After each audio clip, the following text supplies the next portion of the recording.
Hello everyone. First chapter का हमें double membrane organelles हमारे कंप्लीट हो चुके हैं, माइटोकॉन्ड्रिया एंड प्लास्टिड्स। आज हमें स्टार्ट करना है single membrane organelles.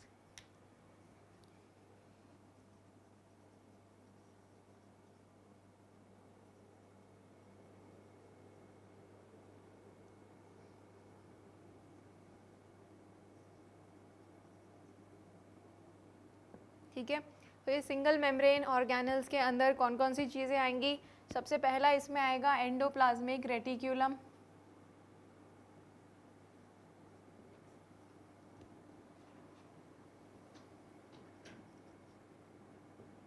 Second one यहाँ पर आएगा गोल्जी बॉडी। थर्ड वन यहाँ पे आएगा लाइजोसोम। फिर उसके बाद आएगा यहाँ पे पेरोक्सिसोम एंड फिर आएगा यहाँ पे ग्लाइऑक्सिसोम। ठीक है, तो ये सारे ऑर्गेनल्स हैं जो कि यहाँ पर सिंगल मेम्ब्रेन बाउंड ऑर्गेनल्स में हम पढ़ने वाले हैं। ठीक है, आज की क्लास में हम पढ़ेंगे endoplasmic reticulum and Golgi bodies. ठीक है, तो first of all we will study about endoplasmic reticulum.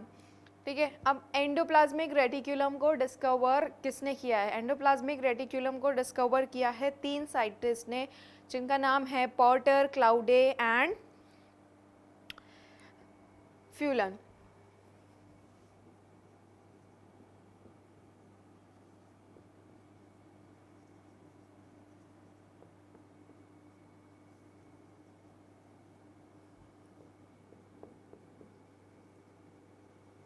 ठीक है, ये 3 साइंटिस्ट हैं जिन्होंने एंडोप्लाज्मिक रेटिक्यूलम को डिस्कवर किया है, पोर्टर, क्लाउडे एंड फ्यूलन। ठीक है,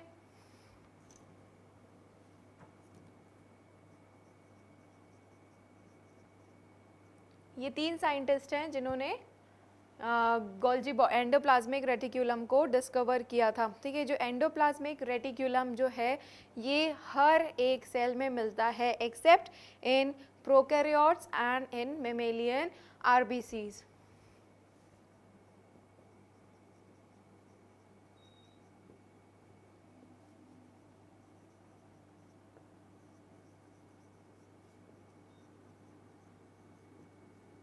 एक्सेप्ट prokaryotics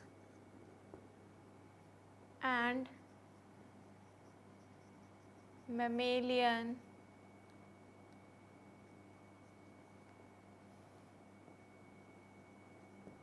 ठीक है, जो मेमेलियन आरबीसी है, मैच्योर मेमेलियन आरबीसी जो होते हैं, इनके अंदर कोई सा भी ऑर्गेनल प्रेजेंट नहीं होता है। सो क्यों नहीं होता है? Because their main function is to transportation of oxygen. ठीक है, ऑक्सीजन को वो इधर से उधर ट्रांसपोर्ट करते हैं, इसीलिए ज़्यादा से ज़्यादा ऑक्सीजन बाइंड हो सके, इसीलिए मैच्योर आरबीसी के अंदर कुछ भी प्रेजेंट नहीं होता है, कोई सा भी ऑर्गेनल यहाँ पे प्रेजेंट नहीं होता है। ठीक है, अब यहाँ पर कुछ कंपोनेंट्स हैं और एंडोप्लाज्मिक रेटिक्यूलम होता क्या है। तो बेसिकली जो एंडोप्लाज्मिक रेटिक्यूलम है, it is the network of membrane present in cytoplasm. ठीक है, साइटोप्लाज्म के अंदर बहुत सारी मेम्ब्रेन का नेटवर्क होता है एंडोप्लाज्मिक रेटिक्यूलम। अगर आपको याद हो तो मैंने जब न्यूक्लियस का डायग्राम बनाया था तो न्यूक्लियस की मेम्ब्रेन के साथ ही कुछ कंटिन्यूएशन में एक स्ट्रक्चर बनाया था, that was the endoplasmic reticulum. ठीक है, तो बिल्कुल कैसा, सिर्फ मेम्ब्रेन थी और मेम्ब्रेन्स का नेटवर्क था। ठीक है, अब यहाँ पर है कि यहाँ जो एंडोप्लाज्मिक रेटिक्यूलम है वो कुछ कंपोनेंट्स का बना हुआ होता है।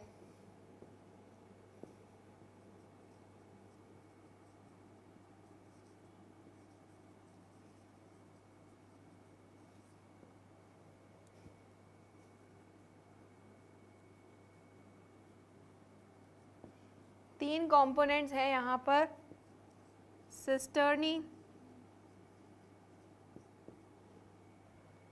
वेसिकल, थर्ड वन इज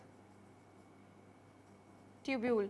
ठीक है, ये तीन कंपोनेंट है जिनका एंडोप्लाज्मिक रेटिक्यूलम जो है वो बना हुआ होता है। ठीक है, अब जो सिस्टर्ने क्या है, सिस्टर्ने जो है वो लॉन्ग फ्लैटेंड अनब्रांच्ड स्ट्रक्चर होता है।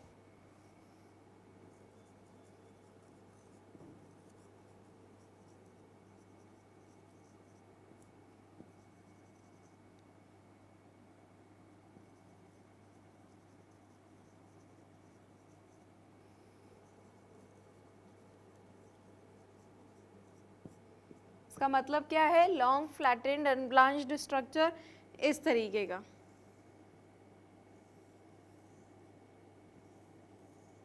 लॉन्ग, ठीक है, फ्लैटेंड बिल्कुल पतले से होते हैं, और अनब्रांच्ड स्ट्रक्चर आप यहाँ पे देख सकते हो, तीनों अलग अलग मैंने बनाए हैं, यहाँ पर किसी के अंदर कोई भी ब्रांचिंग नहीं है। ठीक है, तो ये क्या है, लॉन्ग फ्लैटेंड अनब्रांच्ड स्ट्रक्चर। ठीक है, और यही जो होते हैं सबसे ज़्यादा कहाँ पर पाए जाते हैं, जो कि एक्टिवली प्रोटीन का सिंथेसिस करते हैं सबसे ज़्यादा, ये उन्हीं सेल के अंदर कंपोनेंट बनाता है, किसका, एंडोप्लाज्मिक रेटिक्यूलम।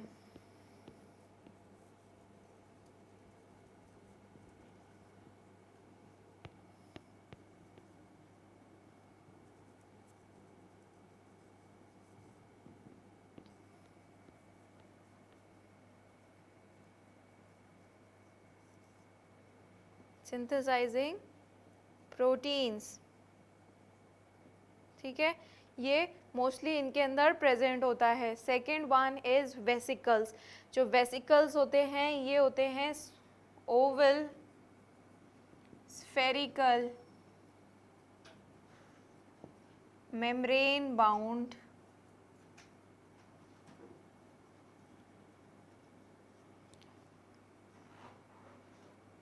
स्ट्रक्चर्स। ठीक है, जो वेसिकल्स होते हैं वो छोटे से membrane bound vesicle like structures होते हैं, और ये इस तरीके से ये वेसिकल के जैसे होते हैं, ओवल या फिर स्फेरिकल होते हैं। ठीक है, अब ये जो वेसिकल्स होते हैं ये कहाँ पर पाए जाते हैं, ये पाए जाते हैं जो कि सेल्स सिंथेटिकली एक्टिव्स होते हैं वहाँ पर पाए जाते हैं।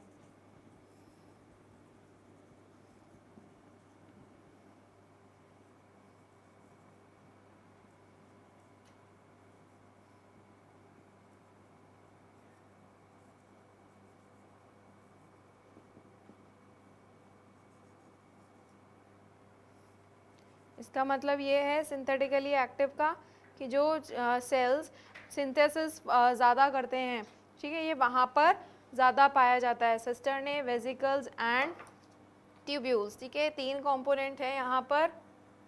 अब ये जो ट्यूब्यूल्स है ये होता है ब्रांच्ड स्ट्रक्चर।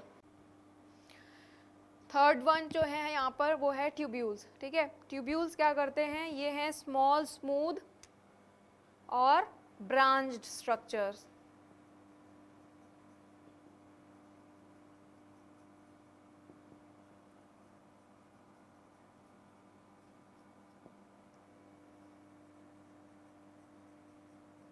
ठीक है, इस तरीके से छोटे और ब्रांच्ड, इस तरीके से इनमें ब्रांचिंग रहती है। ठीक है, तो ये कहाँ पे मिलता है, found in cells which synthesize steroids। ठीक है, तो यहाँ पर तीन तरीके के कंपोनेंट्स हमने पढ़े हैं जो कि क्या बनाते हैं, एंडोप्लाज्मिक रेटिक्यूलम। ये तीनों कंपोनेंट एंडोप्लाज्मिक रेटिक्यूलम के हैं, सिस्टर्ने, वेसिकल्स एंड ट्यूब्यूल्स। ठीक है, तो सिस्टर्ने क्या है, लॉन्ग फ्लैटेंड लाइक स्ट्रक्चर है, इस तरीके से पतले से लंबे से स्ट्रक्चर होते हैं जिनमें अंदर कोई ब्रांचिंग दिखाई नहीं देती है, वो हैं सिस्टर्ने, और ये मेनली उन जगह पर पाए जाते हैं जो कि प्रोटीन फॉर्मेशन में हेल्प करते हैं। ठीक है, अब ये कैसे याद करना है ये भी मैं आपको आगे बताऊंगी कि ये प्रोटीन में मिलते हैं, ये स्टेरॉइड में मिलते हैं, कैसे। ठीक है, अब जो सेकेंड वन है वो है वेसिकल। जो सेकेंड वेसिकल है, ये वेसिकल सिंपल ओवल और स्पेरिकल मेम्ब्रेन बाउंड स्ट्रक्चर्स होते हैं और ये ज़्यादातर उन सेल्स में मिलते हैं जो कि ज़्यादातर एक्टिव होते हैं, ठीक है। उसके बाद है ट्यूब्यूल्स। ट्यूब्यूल्स जो होते हैं वो छोटे और ब्रांच्ड स्ट्रक्चर्स प्रेजेंट होते हैं और ये ज़्यादातर उनमें पाए जाते हैं जिनके अंदर स्टेरॉइड का फॉर्मेशन होता है, ठीक है। अब एंडोप्लाज्मिक रेटिक्यूलम जो है वो दो तरीके की होती है, एक होती है रफ एंडोप्लाज्मिक रेटिक्यूलम, एक होती है स्मूथ एंडोप्लाज्मिक रेटिक्यूलम, ठीक है। तो यहाँ पर एक चीज़ डिफरेंस ये है कि जो सिस्टर्ने हैं, या आप कह सकते हो कि जो रफ एंडोप्लाज्मिक रेटिक्यूलम है वो सिस्टर्ने की ज़्यादातर बनी हुई होती है और वेसिकल की ज़्यादा बनी हुई होती है, वेयर एज जो स्मूथ एंडोप्लाज्मिक रेटिक्यूलम है वो ट्यूब्यूल्स की ज़्यादा बनी हुई होती है और वेसिकल की ज़्यादा बनी हुई होती है। मतलब वेसिकल दोनों में कॉमन है, लेकिन जो रफ एंडोप्लाज्मिक रेटिक्यूलम है वो ज़्यादातर कौन सा कंपोनेंट वहाँ पे पाया जाता है, सिस्टर्ने, लेकिन जो स्मूथ एंडोप्लाज्मिक रेटिक्यूलम है वहाँ पर जो थर्ड कंपोनेंट है दैट इज़ ट्यूब्यूल सबसे ज़्यादा ये पाया जाता है, ठीक है। अब हम बात करते हैं टू टाइप्स ऑफ एंडोप्लाज्मिक रेटिक्यूलम्स की।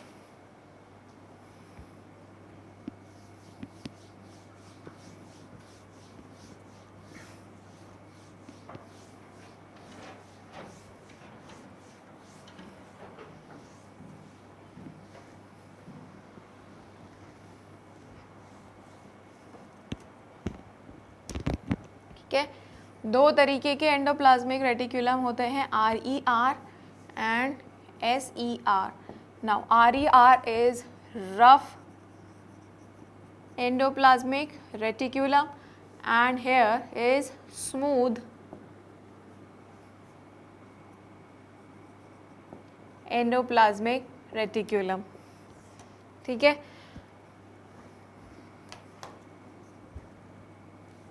Rough endoplasmic reticulum and smooth endoplasmic reticulum, ठीक है। तो ये दो तरीके के एंडोप्लाज्मिक रेटिक्यूलम्स एक सेल के अंदर पर्टिकुलरली दिखाई देते हैं, ठीक है। रफ एंडोप्लाज्मिक रेटिक्यूलम को रफ इसलिए कहते हैं क्योंकि उसकी सरफेस पे क्या प्रेजेंट रहता है, राइबोसोम्स, ठीक है। यहाँ पे मैं आपको डायग्राम बताती हूँ। Suppose this is a nucleus, ठीक है, ये है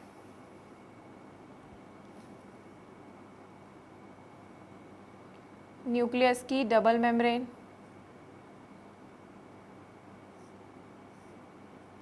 ठीक है, और इसी डबल मेम्ब्रेन से सिस्टर्ने निकलते हैं और ये जो चीज़ बनी है दैट इज़ एंडोप्लाज्मिक रेटिक्यूलम, और एंडोप्लाज्मिक रेटिक्यूलम की सरफेस पर प्रेजेंट होते हैं कुछ बीडेड स्ट्रक्चर्स जिनको कहा जाता है राइबोसोम्स,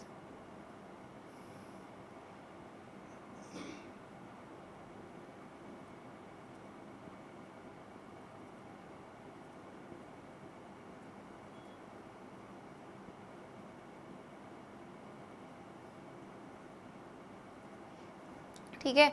तो ये हो गई राइबोसोम्स। यहाँ जो सरफेस, अब आप देख सकते हो कि ये जो सरफेस थी इसके ऊपर ये बीड्स लगने से जो सरफेस है वो रफ हो चुकी है, इसीलिए इसको रफ एंडोप्लाज्मिक रेटिक्यूलम कहते हैं, क्योंकि यहाँ पर presence of ribosome on its surface, उसकी सरफेस पर राइबोसोम यहाँ पे प्रेजेंट होते हैं। और एक और डिफरेंस मैं यहाँ पर पहले ही लिख देती हूँ कि ये जो रफ एंडोप्लाज्मिक रेटिक्यूलम है made up of cisternae and vesicle, ठीक है। सिस्टर्ने और वेसिकल का बना रहता है। ये देखो ये सिस्टर्ने हैं और ये कुछ इसके वेसिकल्स इसके आसपास बन गए हैं, ठीक है। अब जो स्मूथ एंडोप्लाज्मिक रेटिक्यूलम होता है वो ज़्यादातर ट्यूब्यूलर फॉर्म में होती है,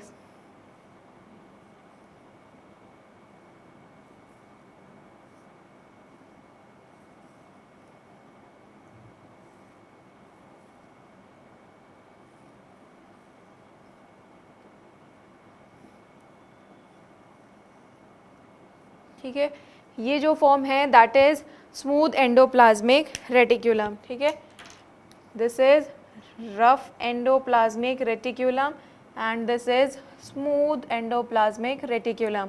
ये जो मैंने बनाया है दिस इज न्यूक्लियस, और जो यहाँ पर आएगा दैट इज प्लाज्मा मेम्ब्रेन। ठीक है, तो यहाँ पर आप देख सकते हैं कि जो ट्यूब्यूल्स वाला जो स्ट्रक्चर है यहाँ पर कोई राइबोसोम स्ट्रक्चर प्रेजेंट नहीं है, तो जो एंडोप्लाज्मिक रेटिकुलम है इसलिए इसको क्या कहा जाता है, स्मूथ एंडोप्लाज्मिक रेटिकुलम कहा जाता है। ठीक है, तो यहाँ पर क्या है, absence of ribosomes on its surface, उसकी सरफेस पे क्या एब्सेंट है, राइबोसोम्स एब्सेंट है, मेनली मेड अप ऑफ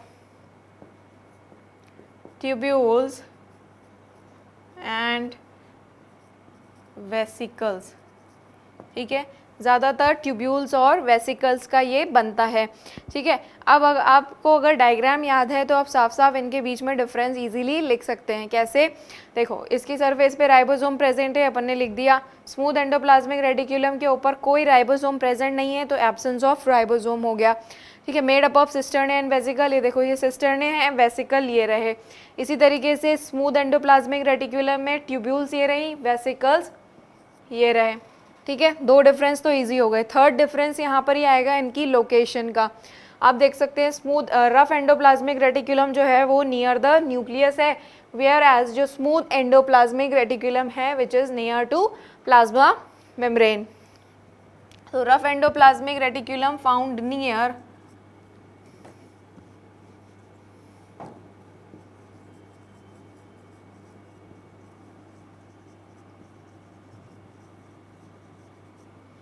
और जो रफ स्मूथ एंडोप्लाज्मिक रेटिकुलम है it is found near plasma membrane.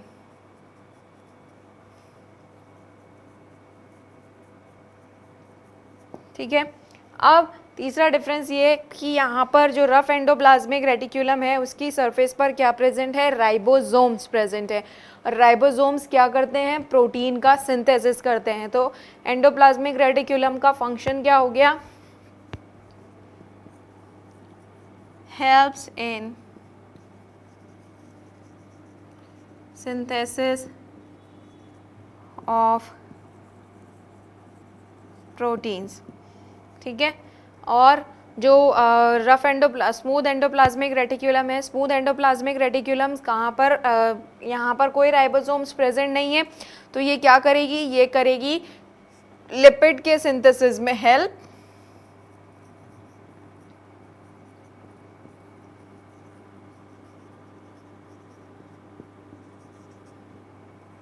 Plus steroid hormones के सिंथेसिस में हेल्प, प्लस पॉलीसैकेराइड के सिंथेसिस में help. What are polysaccharides, polysaccharides जो होते हैं वो कार्बोहाइड्रेट की एक फॉर्म होती है। ठीक है, तो रफ एंडोप्लाज्मिक रेटिकुलम ने हेल्प किया है सिंथेसिस ऑफ प्रोटीन में, तो जाहिर सी बात है जो सेल एक्टिवली प्रोटीन बनाते होंगे सबसे ज़्यादा ये वहाँ पर पाए जाते हैं। तो रफ एंडोप्लाज्मिक रेटिकुलम जो है मोस्टली कहाँ पे मिलेगा, in cells found in cells which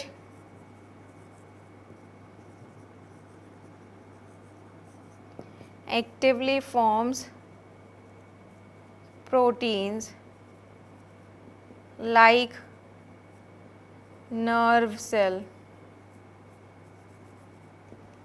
ठीक है, और जो स्मूथ एंडोप्लाज्मिक रेटिकुलम है ये कहाँ पे मिलेगा, उन सेल्स के अंदर जो कि एक्टिवली क्या बनाते हैं, लिपिड, स्टेरॉइड या फिर पॉलीसैकेराइड। तो ये ज़्यादातर मिलेगा एडिपोज टिश्यू के अंदर। ठीक है, तो ये है difference between rough endoplasmic reticulum and smooth endoplasmic reticulum. अब इनके फंक्शंस देखते हैं।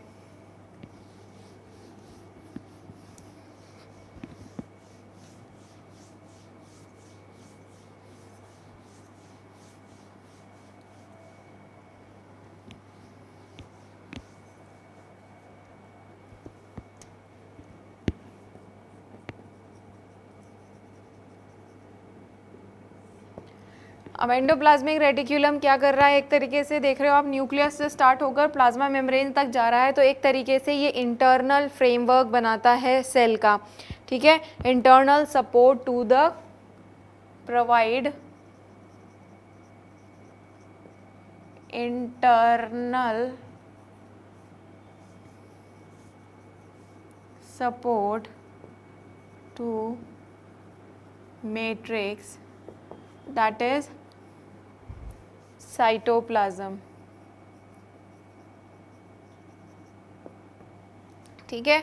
एक मटेरियल पूरा अंदर का जो सपोर्ट है वो बनाता है, ठीक है। अब और यहाँ पे क्या है, इंटरसेल्यूलर ट्रांसपोर्ट जो होते हैं चीज़ों का, वेरियस मटेरियल्स का इंटरसेल्यूलर ट्रांसपोर्ट में हेल्प करता है।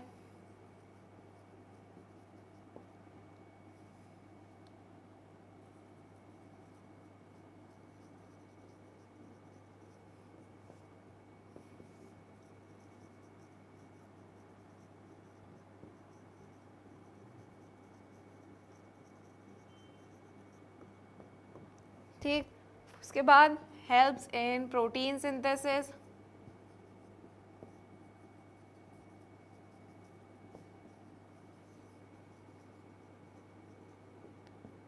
उसके बाद helps in synthesis of lipids, steroid hormone,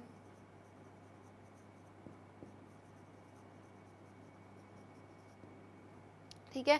steroid hormone कौन से होते हैं, टेस्टोस्टेरोन एंड ईस्ट्रोजन, ये दोनों स्टेरॉयडल हार्मोन्स होते हैं, और ये बनाने में कौन हेल्प करता है, एंडोप्लाज्मिक रेटिक्यूलम, ठीक है। तो ये था एंडोप्लाज्मिक रेटिक्यूलम। स्टार्ट करते हैं next organelle, that is Golgi apparatus.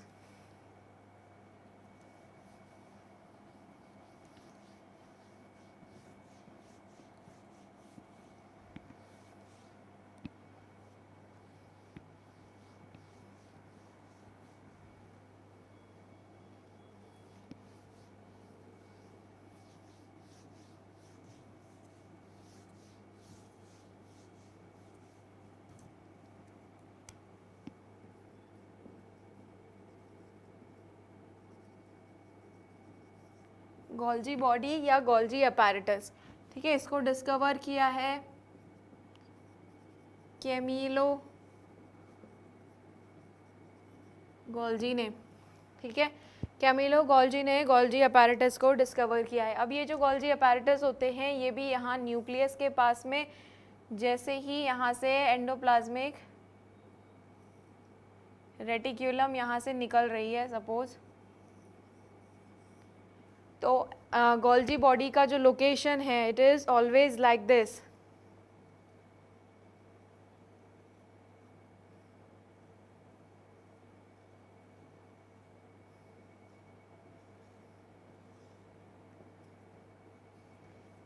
ठीक है। This is the Golgi body, ठीक है। हमेशा Golgi body found near the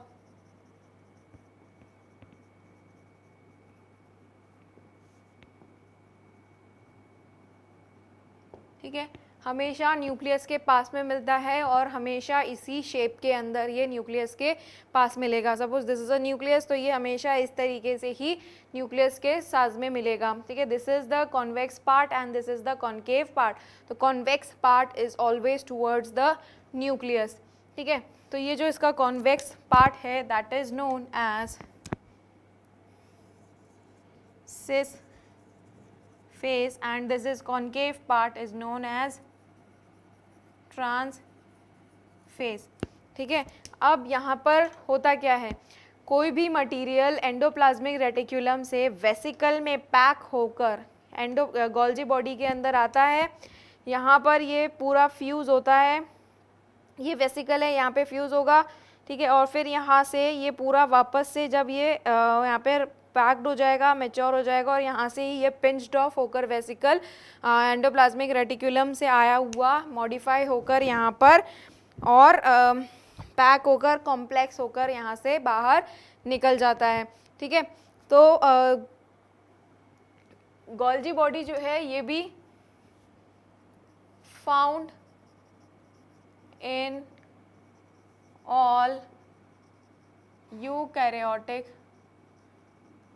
cells except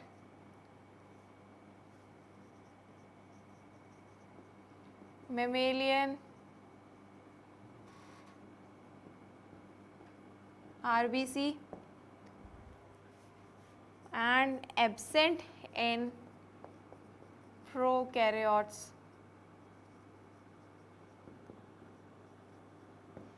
ठीक है, यहाँ पर भी इसके 3 कंपोनेंट्स होते हैं.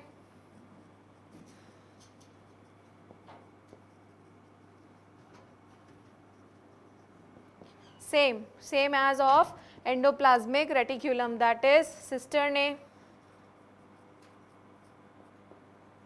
Vesicle and tubule. ठीक है, यहाँ पर भी इसके 3 कंपोनेंट होते हैं. ठीक है, तो ये है Golgi body. Golgi body in plants, Golgi body in plants is known as dictyosomes.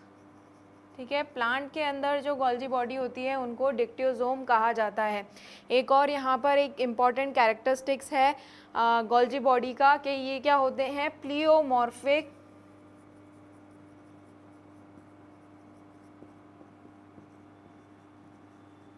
इसका मतलब ये है कि गोल्जी बॉडी डिफरेंट सेल्स में डिफरेंट शेप की मिलती है. ठीक है, pleo means multiple, morphic means structure. तो मल्टीपल स्ट्रक्चर हैं इसके डिफरेंट प्लांट सेल्स के अंदर. जैसे कि प्लांट में अलग है गोल्जी बॉडीज़, एनिमल्स में अलग है, या फिर ये जो इनका सिस्टर्ने का जो ये नंबर है ये वेरिएबल हो सकता है.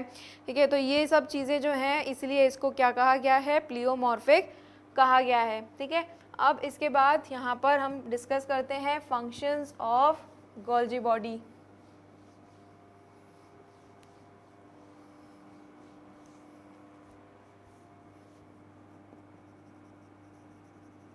सबसे इम्पॉर्टेंट फंक्शन गोल्जी बॉडी का है पैकेजिंग. ठीक है, पैकेजिंग सबसे इम्पॉर्टेंट फंक्शन है किसका, गोल्जी बॉडी का. मतलब पैकेजिंग का मतलब क्या, कोई भी मटेरियल एंडोप्लाज्मिक रेटिक्यूलम से आया, सपोज कार्बोहाइड्रेट आया. ठीक है, सिंपल कार्बोहाइड्रेट गोल्जी बॉडी में आया वेसिकल पैक होकर. ठीक है, और इस गोल्जी बॉडी के अंदर वो और कॉम्प्लेक्स हो जाएगा और कॉम्प्लेक्स होके पैक होके वेसिकल के थ्रू और दूसरे सेल पार्ट में पहुंच जाएगा. ठीक है, और condensation and modification also packaging.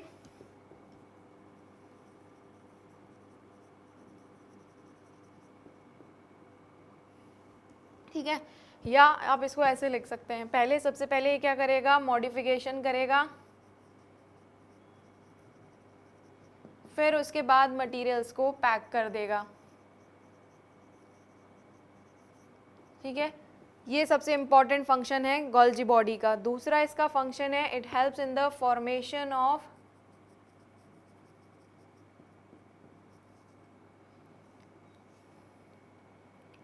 Acrosome. Acrosome क्या है, एक सेल ऑर्गेनेल है ऑफ स्पर्म. ठीक है, सिर्फ स्पर्म सेल में मिलता है ये एक्रोजोम, और इसको कौन बनाता है, गोल्जी बॉडी. और ये एक्रोजोम स्पर्म सेल को जब ये फ्यूज़ होता है टू द ओवम वहाँ पर हेल्प करता है.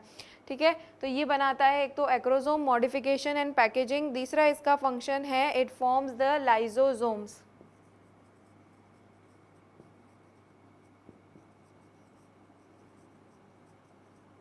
ठीक है, अब लाइजोजोम क्या है ये अपन नेक्स्ट क्लास में पढ़ने वाले हैं, क्योंकि जो लाइजोजोम्स हैं वो एंडोप्लाज्मिक रेटिक्यूलम और यहीं गोल्जी बॉडी और इसी के साथ में यहाँ पे बनेगा लाइजोजोम. ठीक है, तो ये जो तीनों स्ट्रक्चर हैं ये तीनों का जो फंक्शन है एक दूसरे से कोऑर्डिनेटेड रहता है, इसलिए इनको क्या कहा जाता है, endo membranes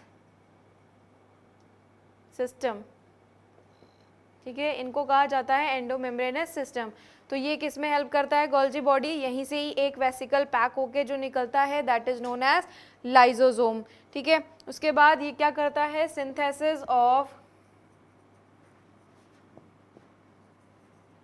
cell wall material जितने भी सेल वॉल के मटेरियल होते हैं, मतलब जब सेल डिवाइड होता है प्लांट सेल, तब उसके अंदर दो सेल वॉल, जब सेल वॉल बनती ही है तो उसका जो मटेरियल उसके लिए जो चाहिए वो सब कौन बनाता है, गोल्जी बॉडी बनाता है। ठीक है, तीसरा लास्ट इसका फंक्शन है फॉर्मेशन ऑफ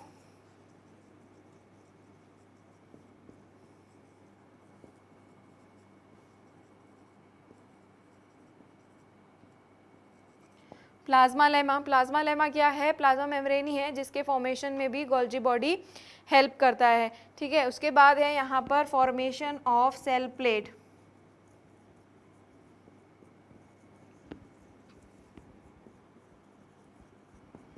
ठीक है, ये सारे फंक्शंस हैं गोल्जी बॉडी के। Modification and packaging, formation of acrosome. Acrosome is nothing but a cell organelle present in the head part of the sperm, जो कि स्पर्म जब फ्यूज होता है towards the in the ovum तो ये वहाँ पर उसको हेल्प करता है। उसके बाद इसका फॉर्मेशन करता है, ये सेल वॉल के फॉर्मेशन में हेल्प करता है, प्लाज्मा लेमा के मटीरियल को बनाने में हेल्प करता है, और सेल प्लेट के अंदर जो फ्रैग्मोप्लास्ट बनता है तो वहाँ पर क्या करते हैं ये गोल्जी बॉडी। सेल प्लेट क्या होती है, जब दो सेल डिवाइड होते हैं तो उनके बीच में एक प्लेट बनती है, तो ये जो प्लेट के लिए जो मटेरियल चाहिए होता है वो कौन बनाता है, गोल्जी बॉडी बनाता है। ठीक है, तो एक बार शुरू से रिवाइज कर लेते हैं। एंडोप्लाज्मिक रेटिकुलम, एंडोप्लाज्मिक रेटिकुलम जो होती है वो दो तरीके की होती है। इन दोनों के अंदर जो कॉम्पोनेंट हैं वो हैं cisternae, vesicles and tubules. Endoplasmic reticulum दो तरीके की होती है, smooth and rough endoplasmic. Rough endoplasmic की सरफेस पर राइबोसोम्स प्रेजेंट होते हैं, स्मूथ की रफ सरफेस पर कोई राइबोसोम प्रेजेंट नहीं होते हैं। रफ का काम है प्रोटीन बनाना, स्मूथ का काम है लिपिड और स्टेरॉयड हार्मोन और पॉलीसेकेराइड बनाना। ठीक है, उसके बाद आते हैं हम गोल्जी बॉडी पे। जो रफ एंड स्मूथ एंडोप्लाज्मिक या रफ एंडोप्लाज्मिक रेटिकुलम से जो मटेरियल बनते हैं वो आते हैं गोल्जी बॉडी के पास टू बिकम मोर कॉम्प्लेक्स। तो गोल्जी बॉडी क्या करता है, उन मटेरियल को इन वेसिकल के थ्रू लेता है और खुद के अंदर ही उनको कॉम्प्लेक्स बनाकर आगे सेल में भेज देता है। ठीक है, तो इसका सबसे पहला फंक्शन क्या हो गया, मॉडिफाई करना, उनको पैकेज करना और आगे भेज देना। उसके बाद एक्रोसोम जो कि एक सेल ऑर्गेनेल है। लाइजोसोम्स हम नेक्स्ट क्लास में पढ़ने वाले हैं क्या होते हैं, वो भी यहाँ से ही बनते हैं। Synthesis of cell wall material, जितने भी सेल वॉल का मटेरियल बनता है सब गोल्जी बॉडी से बनता है। सेल प्लेट का फॉर्मेशन भी गोल्जी बॉडी करता है। And plasma lemma, plasma lemma क्या है, प्लाज्मा मेम्ब्रेन। ठीक है, तो ये था आज का लेक्चर जिसके अंदर हमने पढ़ा है सिंगल मेम्ब्रेन स्ट्रक्चर और endoplasmic reticulum and Golgi body. Next lecture में अपन पढ़ेंगे लाइजोसोम्स के बारे में। Thank you.